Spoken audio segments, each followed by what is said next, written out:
My wife admitted she only married me for my health insurance, but now that I'm in remission, she wants an annulment. I'm a 32-year-old male, and my wife, let's call her Jenna, is 28. We've been married for exactly 18 months. 2 years ago, I was diagnosed with stage 3 lymphoma. It was aggressive, terrifying, and it turned my world upside down. I met Jenna right around the time I started feeling sick, but before the official diagnosis. When the doctors told me the news, I tried to push her away. I told her that she didn't need to sign up for this kind of baggage, but she refused to leave. She held my hand, told me she loved me, and insisted we get married so she could be on my health insurance and help manage my care. I was weak, scared, and honestly, I was completely in love with her. I thought she was an angel sent to save me. Fast forward to last week. I got the news.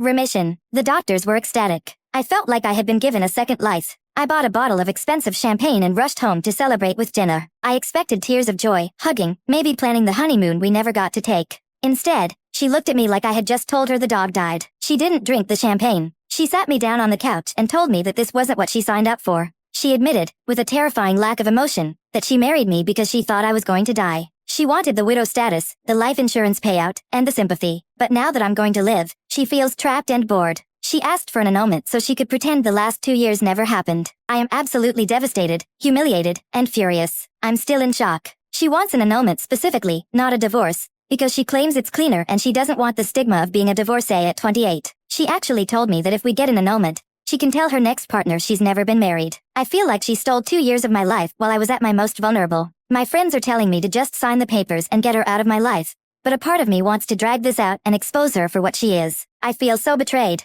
Do I give her the easy way out with the annulment? Or do I file for a contested divorce and put everything on the record? Commenter 1. Dude, do not give her an annulment. Annulments are for marriages that were never valid to begin with, like fraud, though she committed a different kind of fraud here. If you annul it, it's like it never happened. She wants to erase you. Don't let her. File for divorce. Make it public. She bet against your life and lost. She deserves the stigma of a divorce. She is a monster. Commenter 2. I am shaking with rage reading this. She literally waited for you to die? That is the most sociopathic thing I've ever heard. Do not sign anything she gives you. Lawyer up immediately. If she married you for money/insurance, she might try to go after your assets in a divorce. But an annulment lets her walk away scot-free. You need to protect yourself. Also, congratulations on the remission. You beat cancer and you're going to beat this succubus too. Commenter 3. My jaw is on the floor. The cruelty is unimaginable. Look, I know you're hurting, but you need to be smart. If you go the divorce route, it might take longer and cost more. However, giving her an annulment is giving her exactly what she wants, a clean slate. She doesn't deserve a clean slate. She deserves to have a failed marriage on her record. I'd say go for the divorce just out of spite.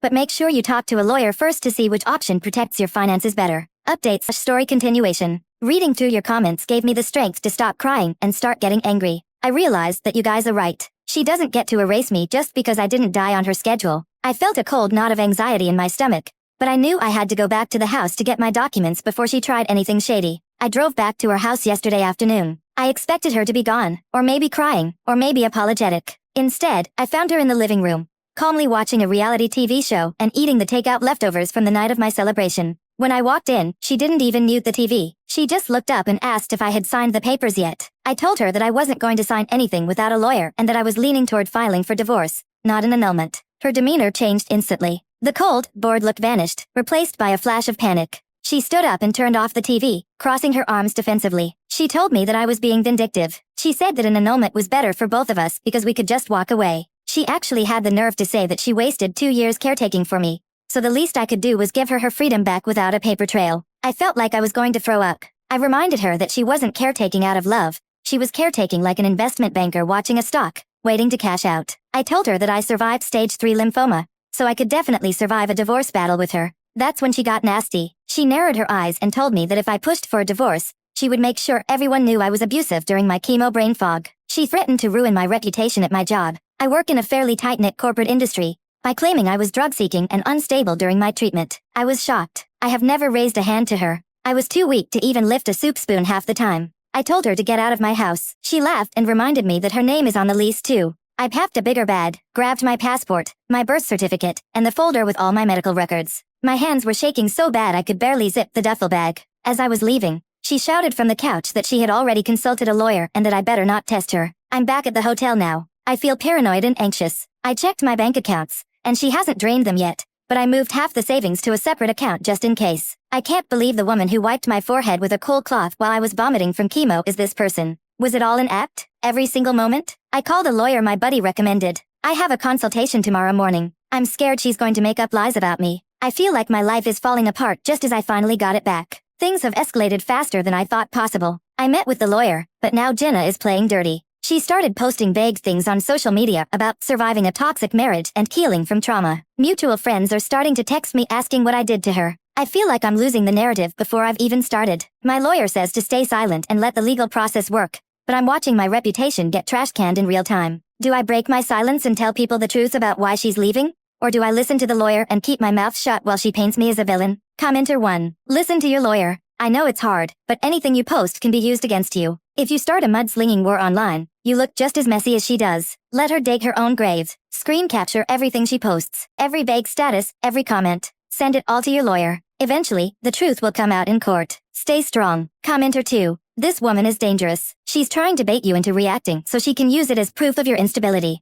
Don't take the bait. However, you can tell your close family and trusted friends the truth offline. You need a support system. Don't let her isolate you. Tell your parents or best friend exactly what she said about the insurance and the widow thing. You need people in your corner. Updates. Story continuation. I haven't slept in 2 days. I took your advice and didn't post anything public, but it's taking every ounce of self-control I have. Seeing people who supported me through my cancer liking her survivor posts makes me want to scream. I met with the attorney, a stern woman named Mrs. Holloway. I told her everything. The insurance comment, the widow fantasy, the threat to claim abuse. Mrs. Holloway listened without flinching. She told me that Jenna's behavior is classic for someone losing control of a situation. She advised me to file for divorce immediately on the grounds of cruel and inhuman treatment, citing the psychological abuse of her confession. We filed the papers yesterday. No annulment. Divorce. When Jenna got served, she didn't call me. She called my mother. My mom called me in a panic. Jenna had called her crying hysterically, claiming that the chemo changed my brain chemistry and that I had become paranoid and aggressive. She told my mom that she tried to stick it out because she loved me, but she was scared for her safety. I had to explain to my own mother, who watched me wither away to 130 pounds during treatment, that I wasn't the one who changed. I told my mom the truth. Mom, she's leaving because I didn't die. She wanted the payout. My mom was silent for a long time. Then she said, I never liked how much she asked about the life insurance policy details when you were in the hospital, but I thought she was just being practical. That hit me like a ton of bricks. I started replaying memories. The times Jenna seemed annoyed when the doctor gave good news. The way she insisted we increase my life insurance coverage right after the wedding just to be safe. It was all there. I was just too love blind to see it. I went to the bank today to secure my safety deposit box. When I got there, the teller told me that Jenna had been there 2 days ago. My heart stopped. I asked if she accessed the box. The teller checked the logs and said, yes, she had a key. She spent about 10 minutes in the viewing room. I rushed to the back with the manager. The box was empty. It didn't have cash in it. It had my grandmother's engagement ring, which I was saving to give to Jenna eventually. We used a cheaper band for the rushed wedding, and, more importantly, a hard drive containing all my digital work portfolios and backups of personal photos from before I got sick. She stole my grandmother's ring and my digital lice. I called Mrs. Holloway from the bank lobby,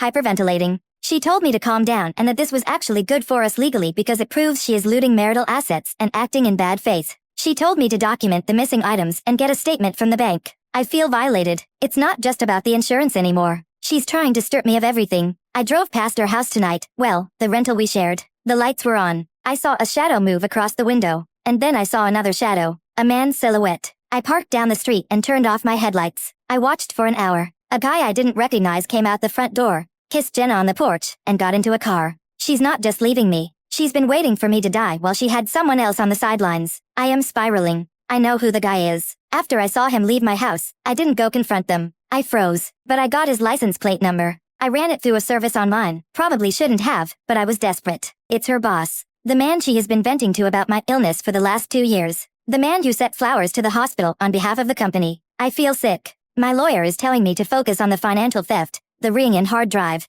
but I want to burn her world down for the cheating. Do I tell his wife? Yes, he's married. Or do I hold on to this information as leverage for the divorce settlement? I want to hurt her like she hurt me, but Mrs. Holloway keeps telling me to be strategic. Commenter 1. Do not contact the wife yet. I repeat, do not contact the wife yet. Right now, that information is a nuclear bomb. Once you detonate it, you can't use it again. If you tell the wife now, Jenna goes into crisis mode and might hide assets or fight harder. Give this info to your lawyer. Let your lawyer use it to force Jenna into a favorable settlement. Sign this agreeing that the ring is yours and you get nothing else, or we subpoena your boss and his wife for a deposition. Play the long game. Commenter 2. Man, this keeps getting darker. Her boss? That is so cliché and disgusting. While I agree with the strategic approach, you need to make sure you have concrete proof. A license plate and a silhouette aren't enough for court. You need a private investigator. If she's claiming you are abusive and paranoid, proving she is having an affair with her boss destroys her credibility and proves she has a motive to lie about you to get out of the marriage quickly. Commenter 3. Focus on the theft first. The cheating is moral bankruptcy. The theft is a crime. She took your grandmother's ring. That's a felony depending on the value.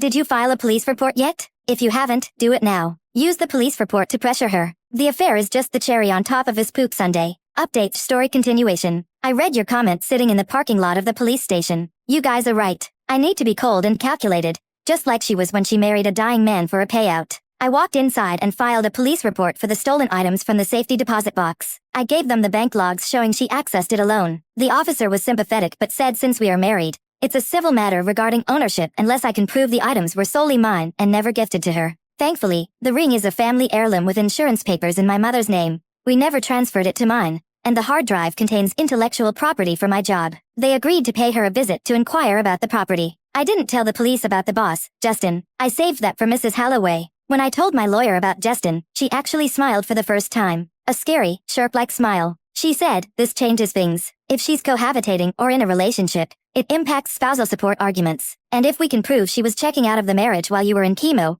her abuse narrative starts to crumble. We hired a PI that afternoon. It cost me a chunk of my remaining savings, but I need 4K video proof. The next day, I got a text from Jenna. It was the first time she'd contacted me directly since I left. Why are the police calling me? Are you serious? You're going to send cops to my job over a stupid hard drive? I didn't reply. I just forwarded the screenshot to Mrs. Holloway. 2 hours later, she called me. She sounded frantic. You need to stop this, she hissed. Justin is asking questions. If you mess up my career, I swear to God, I will tell everyone about the pills. What pills? I asked, genuinely confused. The pain meds, she said, her voice dripping with malice. I still have the empty bottles from your recovery. I can make it look like you were abusing them. Who are they going to believe? The poor wife who stood by her cancer-ridden husband? Or the addict who turned on her? My blood ran cold. I wasn't addicted. I hated those pills. I flushed half of them because they made me constipated. But she was rewriting history in real time. Jenna, I said, trying to keep my voice steady. Where is my grandmother's ring? I pawned it, she said. I needed money for a retainer since you cut me off. She hung up. I screamed. I actually screamed in my car until my throat burned. She pawned my grandmother's engagement ring, a ring that survived the Great Depression and 2 wars, to pay a lawyer to help her destroy me. I called every pawn shop in a 20-mile radius. Nothing. I was about to give up when the PI called me. He had been tailing her. He told me she didn't go to a pawn shop. She went to a cash for gold place in a strip mall 3 towns over. I drove there like a maniac. I showed the guy the photo of the ring. He remembered it because of the unique filigree setting. He still had it. It was going to be melted down the next day. I had to buy back my own grandmother's ring for $800 above what he paid her. I held the ring in my hand and cried. That was the moment the last tiny shred of love I had for her died. Now, there is only war. I thought hitting rock bottom was finding out about the affair or the ring. I was wrong. Rock bottom is what happened this morning. I was served with a temporary restraining order, TRO. Jenna went to court and claimed that I have been stalking her, citing the time I was parked down the street, which, to be fair, I was, and that I threatened her with violence over the phone. She claimed my question "where is the ring?" was a threat. Because it's an ex parte order,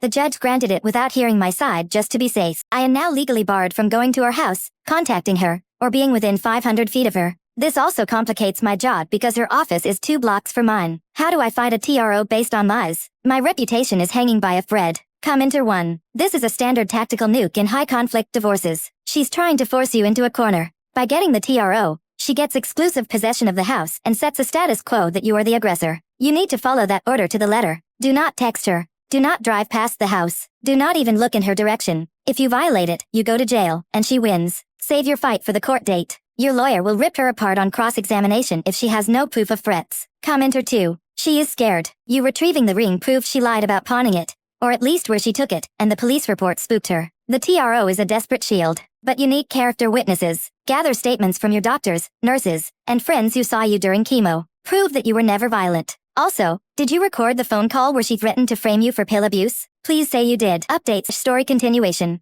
I didn't record the call. I was too shocked in the moment. I'm kicking myself for it now. The TRO was a nightmare. I had to explain to my HR department why I might need to enter the building through the back entrance to avoid accidental contact with Jenna's workplace radius. The look of pity on my boss's face was humiliating. He knows me. He knows I'm not a violent guy. But corporate policy is corporate policy. They put me on administrative leave until things settle down. So now, I'm alone in a hotel room, suspended from work, barred from my home, and labeled a potential abuser. I spent 3 days staring at the wall, wondering if I should just give up. Maybe I should just give her the annulment and the money and disappear. Maybe the stress causes the cancer to come back and she gets her wish anyway. Then, my phone rang. Unknown number. I almost didn't answer, thinking it was a debt collector or another lawyer. Hello? Is this the husband? Jenna's husband? A woman's voice. Soku. Quiet. This is he, I said, sitting up. My name is Kelsey. I was Jenna's maid of honor. I remembered Kelsey. She was Jenna's college roommate. She had drifted away shortly after the wedding. Jenna always said Kelsey was jealous of our lives. I saw her Facebook post, Kelsey said. The one about surviving a narcissist. I can't watch her do this to you. I know the truth. My heart started hammering against my ribs. What truth, Kelsey?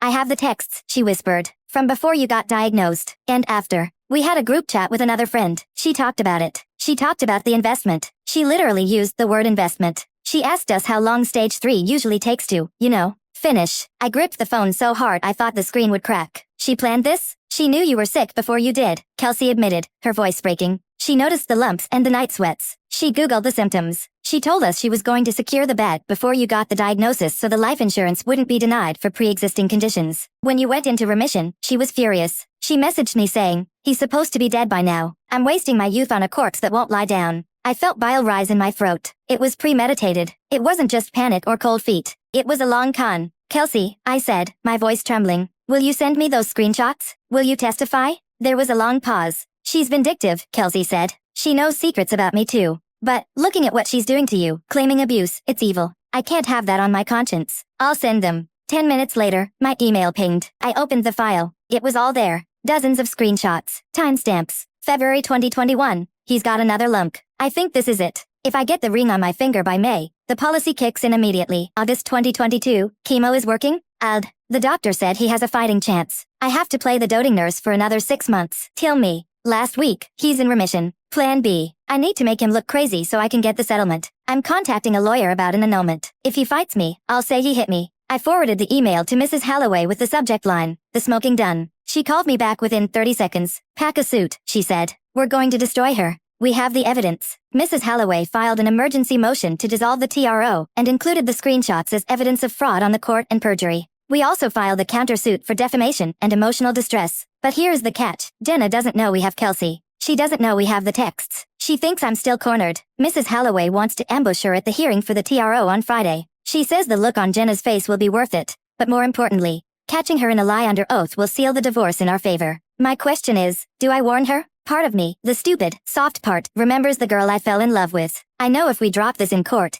she could face criminal charges for perjury and filing a false police report. Her life will be ruined. Do I owe her a warning to just settle now? Or do I let the axe fall? Commenter 1. No warning. Do not warning her. Are you crazy? She planned your death. She referred to you as a corpse that won't lie down. She tried to ruin your career and frame you as an abuser. She has shown you zero mercy. Why would you show her any? If you warn her, she will find a way to spin it, or she will destroy Kelsey. You need the element of surprise. Let the axe fall. Let it chop the whole tree down. Commenter 2. She stole years of your life. She monetized your suffering. She cheated on you with your boss. She stole your grandmother's ring. And now she is using the legal system to abuse you. This isn't about revenge. It's about justice. If you warn her, you are betraying yourself and every actual victim of domestic violence that she is mocking by faking this claim. Do not say a word. Commenter 3. This is the moment you have been waiting for. The girl you fell in love with never existed. It was a character played by an actress. You fell in love with a role. The real Jenna is the one who texted that she was wasting her youth. Let the lawyer do her job.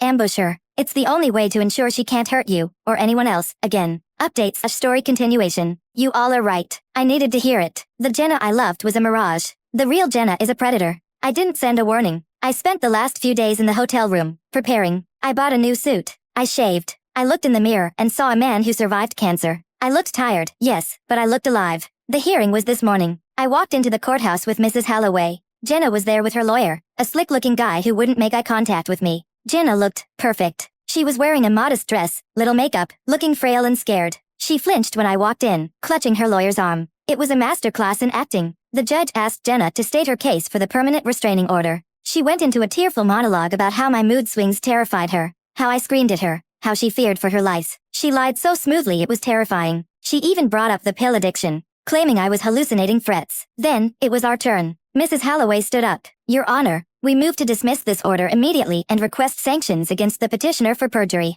We have evidence that this entire narrative is a fabrication designed to gain leverage in a divorce proceeding and to cover up a scheme to defraud my client. Jenna's lawyer scoffed. Objection, Your Honor. This is victim blaming. I have sworn affidavits and digital records, Mrs. Holloway said, handing a thick binder to the bailiffs. These are text messages from the petitioner, dated throughout the marriage, detailing her plan to marry the respondent solely for his life insurance, her disappointment that he survived his cancer, and her explicit written intent to make him look crazy and say he hit me if he contested the divorce. The room went dead silent. I watched Jenna. As the judge flipped open the binder, Jenna's face went from scared victim to confused, and then, as she realized what was happening, all the color drained from her skin. She looked over at the binder and saw the printout of the group chat. She looked at me. For a second, the mask slipped completely. Pure, unadulterated hatred. The judge read in silence for what felt like an hour. Finally, he looked up over his glasses. He looked at Jenna. Mrs. Last name, the judge said, his voice ice cold. Did you write these messages? Jenna stammered. Her lawyer tried to intervene, asking for a recess to review the surprise evidence. Sit down, counselor, the judge snapped. I am asking your client. Did you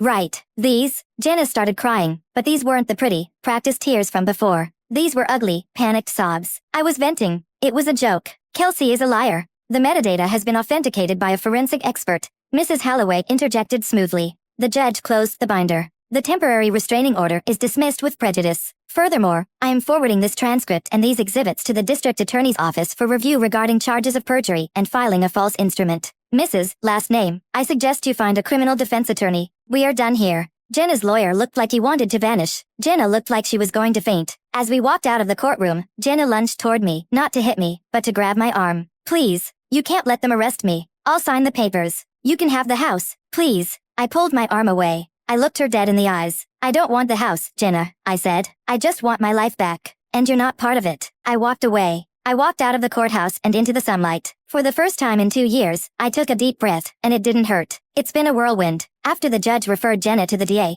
things moved fast. She was formally charged with perjury and filing a false police report earlier this week. She's out on bail, but she's a pariah. Here is the problem. Her parents, my former in-laws, are blowing up my phone. They used to be so kind to me during my treatments. Now, they are leaving screaming voicemails calling me a monster for destroying their daughter's life over some venting texts. They are begging me to write a letter to the DA asking for leniency, saying a criminal record will ruin her future. They're claiming she's fragile and that I'm being vindictive. A small, guilty part of me feels bad for them. They are old and they're hurting. Do I write the letter? Do I owe them that for the times they drove me to chemo when Jenna was too busy? Commenter 1. Do not write that letter. They drove you to chemo? That's nice. Their daughter planned your death and tried to frame you for domestic violence. If the roles were reversed and she had succeeded in getting you arrested, do you think they would be writing letters for you? No. They are enabling her. They are trying to guilt trip you. Block their numbers. You are not ruining her future. Her actions are. Commenter 2. Venting texts? She pawned your grandmother's ring and slept with her boss while you were fighting cancer. That is not venting. That is sociopathic behavior. Her parents are in denial. Do not engage. If you interfere with the DA's case, it might look like you are wavering on your testimony, which could screw up the civil side of the divorce. Stay the course. Commenter 3. This is classic flying monkey behavior. The narcissist, Jenna, sends her minions, parents, to do her dirty work because she can't get to you. You need to realize that by defending her, they are complicit in minimizing her abuse toward you. You survived cancer. You don't need this toxicity. Block them and let the justice system handle it. Update. Story continuation. I listened to the voicemails one last time before blocking the numbers. The last one was from her dad. He said, I thought you loved her. You're no man if you let a woman go to jail. I deleted it. Being a man is exactly what I'm doing. Standing up for myself. I didn't write the letter. Instead, I focused on the divorce settlement. With the perjury charge hanging over her head and the proof of the affair, Jenna's negotiation leverage evaporated. Her lawyer, who looks like he wants to fire her as a client, sent over a settlement offer that gave me basically everything. I keep the house, which I plan to sell, too many bad memories. I keep my retirement, and she waives all spousal support. But here is the kicker. The fallout reached her job. Remember the boss, Justin?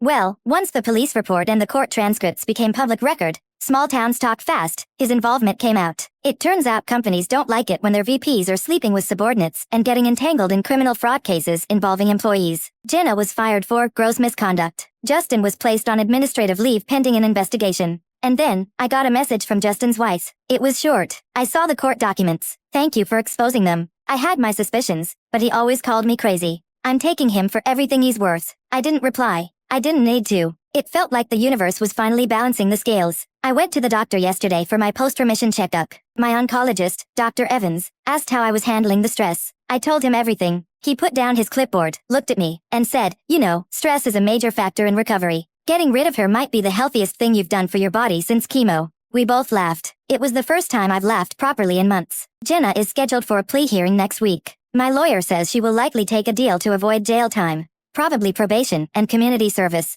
but she will have a permanent criminal record. She wanted to be a widow so she wouldn't have the stigma of divorce. Now she's going to be a divorced, unemployed convict living in her parents' basement. Be careful what you wish for, I guess. Question to commenters. There is no question today. I just wanted to come back and thank every single one of you. When I wrote that first post from the hotel room, I was broken. I felt gaslit, crazy, and alone. You guys gave me the spine to fight back. You saved me from giving her an annulment. You saved me from letting her win. Commenter 1. I've been following this since day one. I am so proud of you, OP.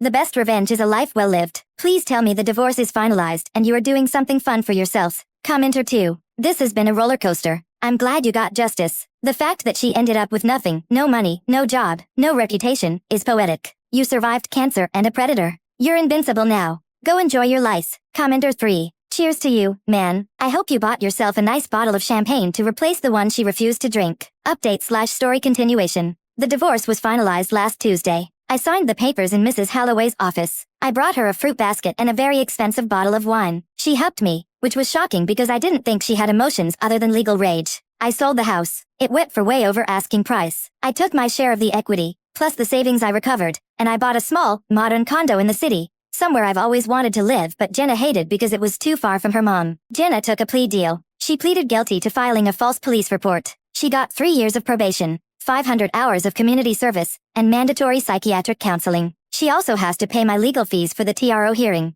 I haven't seen her since that day in court, but I heard from a mutual friend that she's working retail in a different town, trying to keep a low profile. Justin, the boss, got fired. His wife divorced him. I heard he's living in a studio apartment and trying to sue the company for wrongful termination. Good luck with that. As for me, I did buy that bottle of champagne. Dom Perignon. I took it to the beach last weekend. I sat on the hood of my car, listened to the waves crash, and popped the cork. I poured 2 glasses. One for me, and one for the old me, the guy who was too scared to speak up, the guy who thought he deserved to be treated like a burden. I drank my glass. I poured the other one into the sand. I'm 32 years old. I'm cancer-free. I'm single. And for the first time in my life, I am completely, utterly free. I've started hiking again. I adopted a dog, a golden retriever mix I named Judge, a little inside joke. He doesn't care about my life insurance. He just wants to play fetch and eat treats. Kelsey, the maid of honor, and I grabbed coffee once. We aren't going to be best friends, too much history there, but I thanked her. She told me she blocked Jenna on everything. We closed that chapter together.